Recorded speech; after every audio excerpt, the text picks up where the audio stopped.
હમણાં તારીખ 9-10-11માં રાજ્યના કેટલા ભાગમાં વરાપ થવાની શક્યતા છે?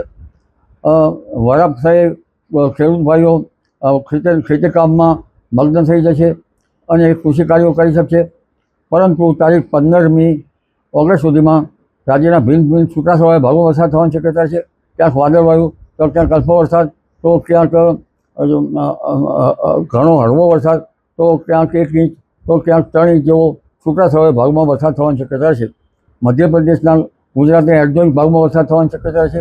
દક્ષિણ ગુજરાતના ભાગોમાં વરસાદ થવાની શક્યતા છે. સૌરાષ્ટ્રના ભિન્ન ભિન્ન ભાગોમાં ક્યાંક વરસાદ થવાની શક્યતા રહેશે. તારીખ 14થી 17માં પણ ક્યાંક ક્યાંક વરસાદ થવાની શક્યતા રહેશે. તારીખ 27થી માર્ચના અંત સુધીમાં વરસાદ થવાની શક્યતા રહે. આ અરસામાં જ્યાં વરસાદ નથી થયો પશ્ચિમ સૌરાષ્ટ્રના ભાગોમાં, ત્યાં પણ કોઈ ભાગમાં વરસાદ થવાની શક્યતા રહે. ઓગસ્ટ માસમાં 1 થી 8 ઓગસ્ટમાં વરસાદ થવાની શક્યતા રહે. તાપી નદીનું જળસ્તર કંઈક અંશે વધવાની શક્યતા રહે.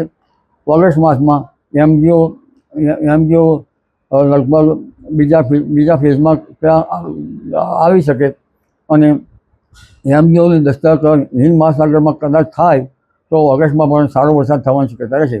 ઓગસ્ટમાં આઈઓડી પણ પોઝિટિવ થવાની શક્યતા રહેશે, એટલે ઓગસ્ટમાં પણ સારો વરસાદ થવાની શક્યતા રહેશે. જી.